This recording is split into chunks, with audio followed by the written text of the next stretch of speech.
Hello વિદ્યાર્થી મિત્રો, કેમ છો? મજામાં? જય શ્રી કૃષ્ણ. બધાને ડીકે ભરાડ વિદ્યા મંદિરમાં હાર્દિક સ્વાગત કરવામાં આવે છે. આજે આપણે ધોરણ 12માં કેમેસ્ટ્રીમાં નવું ચેપ્ટર ઓર્ગેનિક કેમેસ્ટ્રી, આની પહેલાં ઓર્ગેનિક કેમેસ્ટ્રીમાં હેલો આલ્કેન, હેલો એરિન ભણી ગયા હતા આપણે ભાઈ. ઓકે, હેલો આલ્કેન અને હેલો એરિન આપણે ભણેલા છે. આજે કંઈ પણ સ્ટાર્ટ નવું એકમ કરીએ છીએ એ આલ્કોહોલ, ફિનોલ અને ઇથર.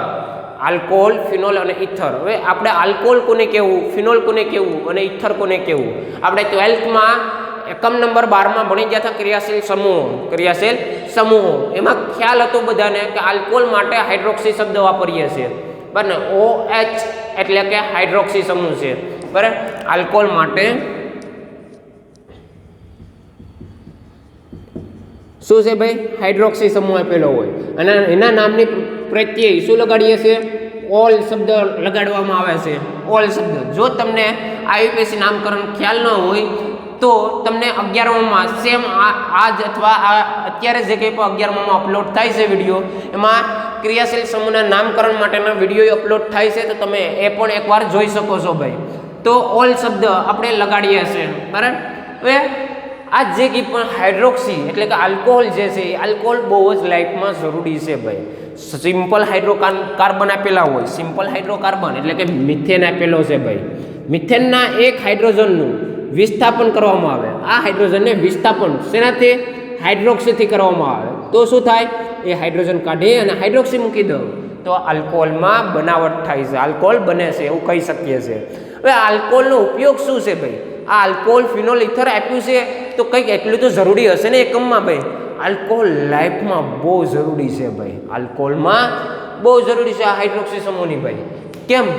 સવારે ઉઠીએ ત્યાંથી સાંજ સુધીમાં હાઇડ્રોક્સી કપડાં પહેરીએ, વસ્ત્રો પહેરીએ, અથવા જે કંઈ પણ દરવાજા છે બરાબર ને એને સપાટ બનાવીએ, આપણે જે કહીએ છીએ બરાબર ને, એમ સણકાટ ધરાવતા હોય, લીસોટા જે કહીએ છીએ એ બનાવવા માટે પણ જરૂરી છે સ્પિરિટ.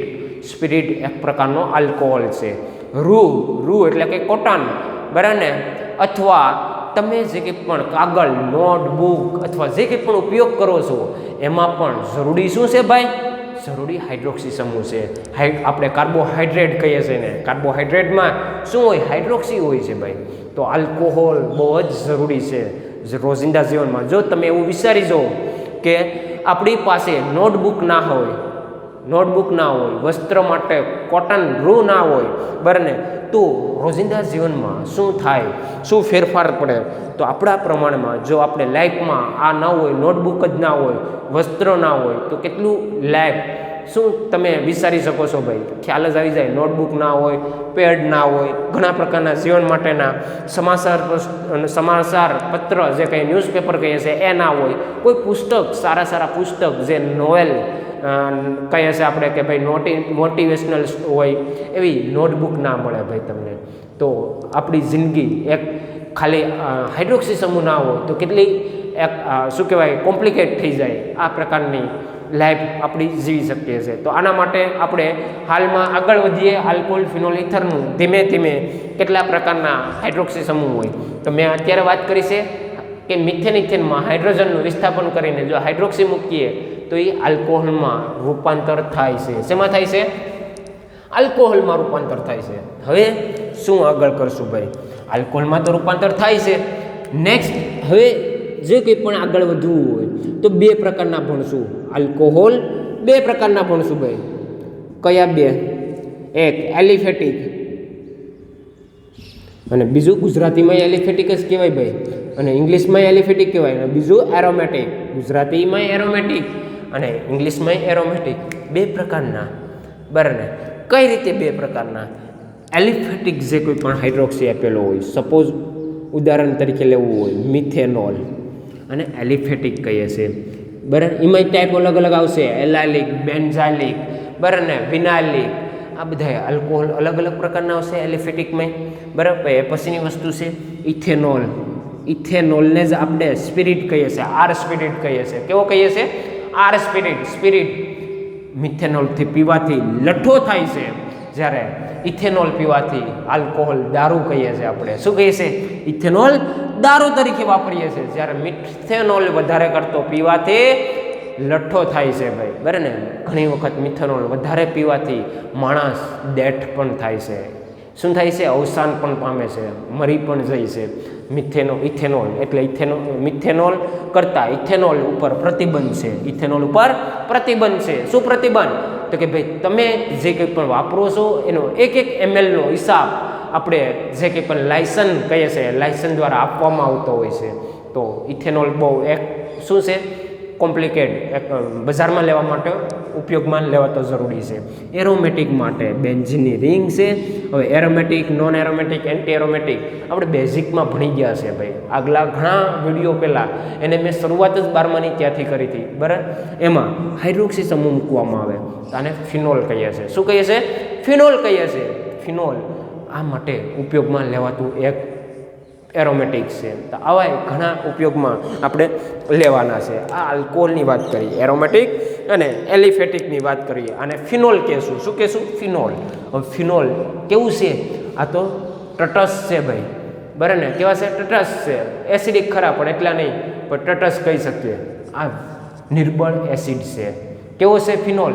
નિર્બળ એસિડ. જો હાથ ઉપર પડે ને તો ફરફોળા જે કહીએ ને, બરાબર ને, જેમ આપણે વંડો કવડે અને જે ડંખ મારે વંડો અને જે પ્રકારનું થાય છે એ પ્રકારનું આનાથી થાય છે, બરાબર ને.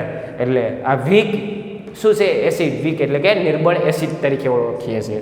આ આલ્કોહોલ, ફિનોલ, ઇથરની વાત કરી છે. હવે આલ્કોહોલમાં જે કોઈ પણ આલ્કોહોલ, ફિનોલ, ઇથર વાત કરી. હવે એવી જ રીતે મિથેન જે છે એના હાઇડ્રોજનનું આ મિથેનના હાઇડ્રોજનનું વિસ્થાપન શેનાથી કરશું? OR થી વિસ્થાપન કરીએ તો શું બન્યું? OR. ઇથર બની ગયું. શું બન્યું? ઇથર બન્યું છે. મિથોક્સી, આલ્કોક્સી અથવા ફિનોક્સી, આને એરોક્સી કહીએ અથવા ફિનોક્સી કહીએ. આ બેનાથી રિપ્લેસ વિસ્થાપન કરાવીએ તો ઇથર બને છે. શું બને છે? ઇથર બને છે. તો આ તો આલ્કોહોલ અને ઇથરે સમજી શકીએ. ફિનોલ કઈ રીતે બને છે? ફિનોલમાં તો ખાલી એરોમેટિક બેન્ઝીનની રિંગ ઉપર શું કરવામાં આવે છે? બેન્ઝીનની રિંગ ઉપર મૂકવામાં આવતું હોય છે, બરાબર. તો આ ધ્યાનમાં રાખવાનું રહેશે. ચાલો એનું વર્ગીકરણ પણ શું હવે? વર્ગીકરણ.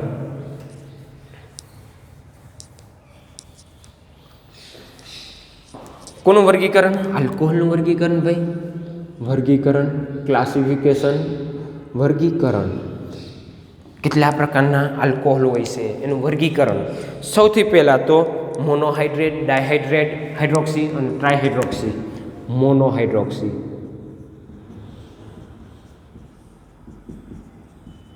મોનોહાઇડ્રોક્સી કોને કહીએ? ઉદાહરણ તરીકે મિથેનોલ. એક જ હાઇડ્રોક્સી હોય એને મોનો કહીએ. ચાલો ડાયહાઇડ્રોક્સી, ઇથિલિન ગ્લાયકોલ, બરાબર. અને ઇથેન 1,2 ડાયોલ, ડાયહાઇડ્રોક્સી. ડાયહાઇડ્રોક્સી 3 હોય. ગ્લિસરોલ કહીએ છીએ એને. શું કહીએ? ગ્લિસરોલ.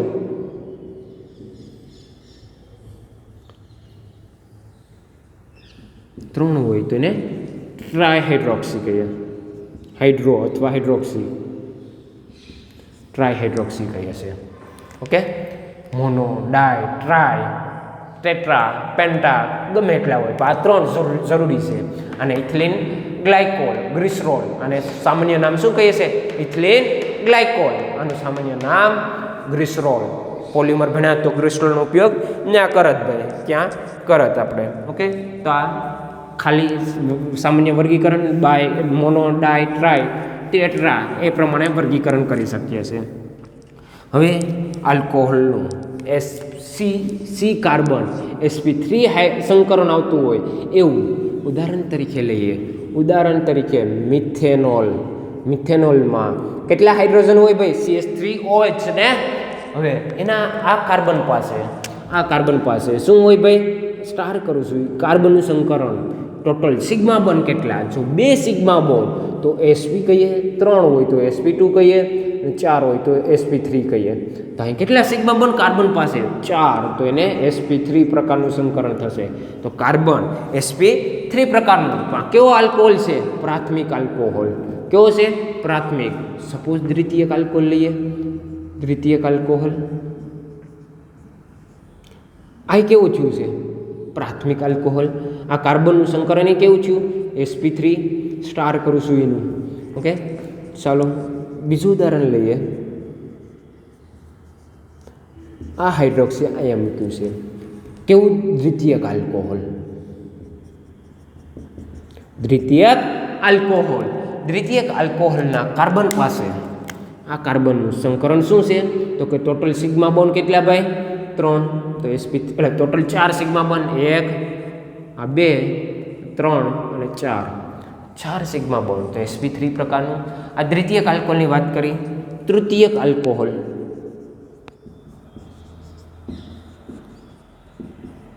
આ કાર્બનની વાત કર્યું તો એ પણ sp3 સંકરણ.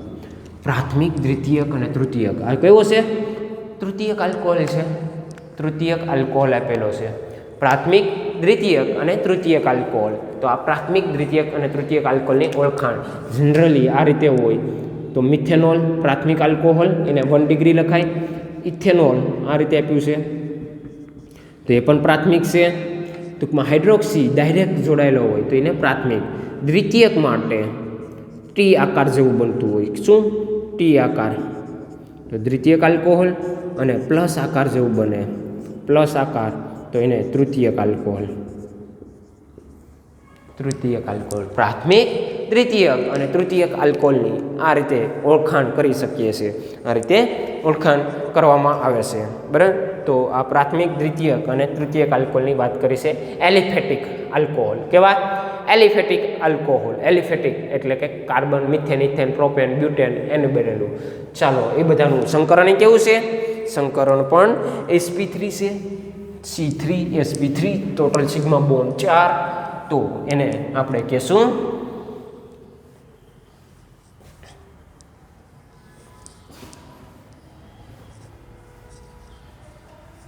ચાલો નેક્સ્ટ એના પછી વાત કરશું બેન્ઝાઇલિક એલિફેટિક, પછી એરોમેટિક આલ્કોહોલ જેવા બેન્ઝાઇલ.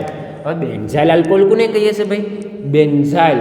બેન્ઝો નહીં કહેતો ભાઈ, બેન્ઝાઇલ. બેન્ઝીન ઉપર CH2 અને બેન્ઝાઇલ બોલાય. શું બોલાય એટલાને? બેન્ઝાઇલ. બરાબર. અને બેન્ઝીન ઉપર જો CO આવતું હોય, બરાબર, CO આવતું હોય તેને બેન્ઝો બોલીએ. બેન્ઝો. બરાબર. તો આ બેન્ઝાઇલ, તો બેન્ઝાઇલ આલ્કોહોલ આવતા હોય એવા. તો બેન્ઝીનની રિંગ ઉપર CH2OH અને બેન્ઝાઇલ આલ્કોહોલ બોલીએ છીએ. કેવું? પ્રાથમિક આલ્કોહોલ.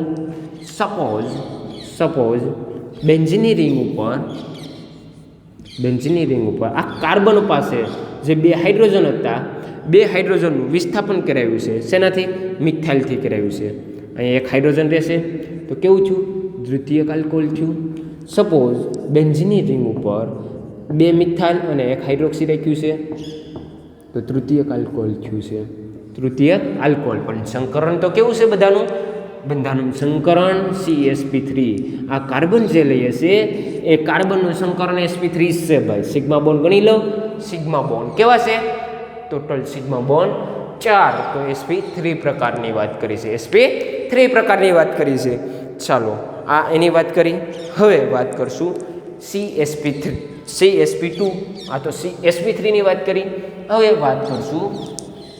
વાત કરવાના છે આપણે sp2 પ્રકારની.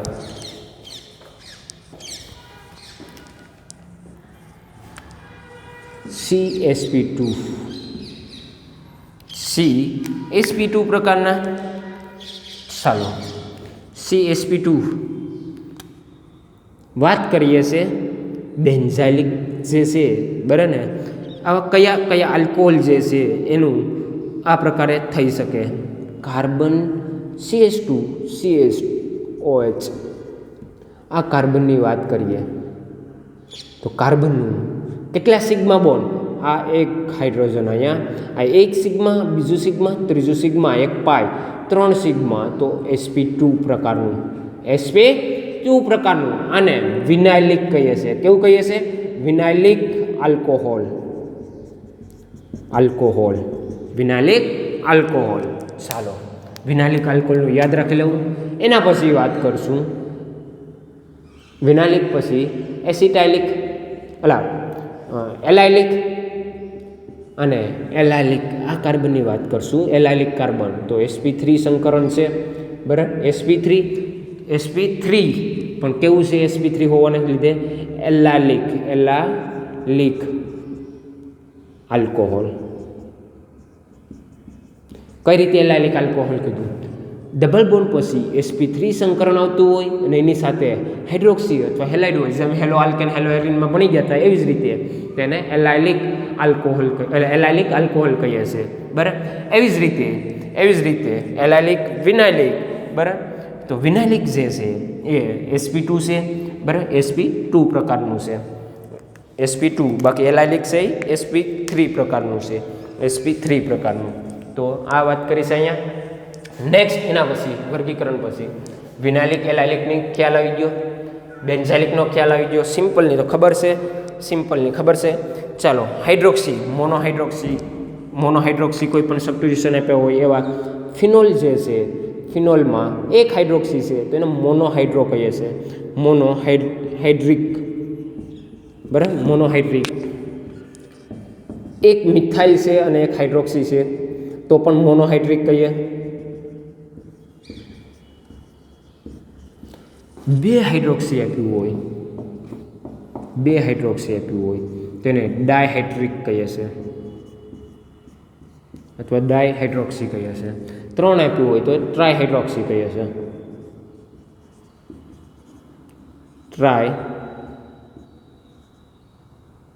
ટ્રાયહાઇડ્રોક્સી હાઇડ્રિક, બરાબર. મોનો, ડાય, ટ્રાય, ટેટ્રા, એવી રીતે કોઈ પણ હાઇડ્રોક્સી આપ્યો હોય તો એ પ્રમાણે તમે એને વિસ્થાપિત કરી શકીએ છીએ. એના પછી ઇથર સંયોજનો, એના પછીનો 11.1.2 પોઈન્ટ છે ઇથર.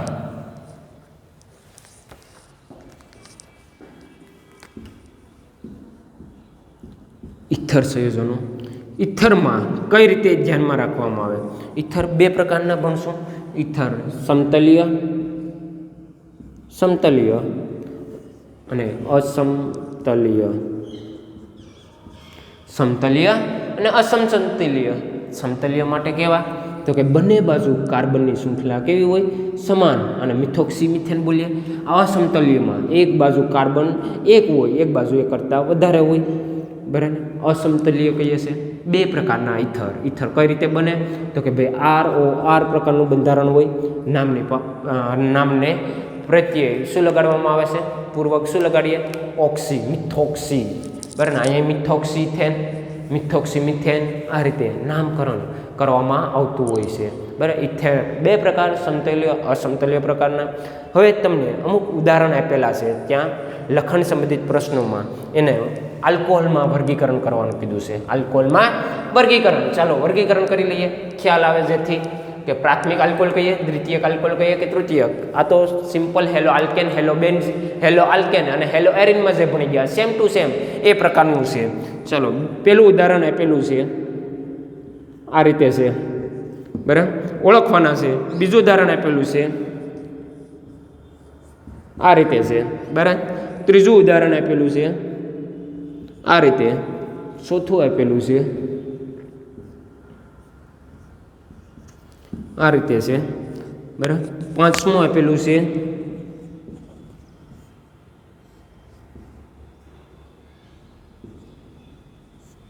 આ રીતે છે.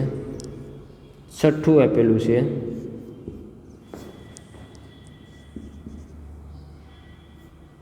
આ રીતે છે. શું કીધું છે? તો કે પ્રાથમિક, દ્વિતીયક અથવા તૃતીયક આલ્કોહોલનું વર્ગીકરણ કરવાનું છે કે કયું આલ્કોહોલ છે. આનું જોઈએ કેવો? કાર્બન સાથે sp3 છે, પ્રાથમિક આલ્કોહોલ. ચાલો આ તો કેવું છે? એલાઇલિક.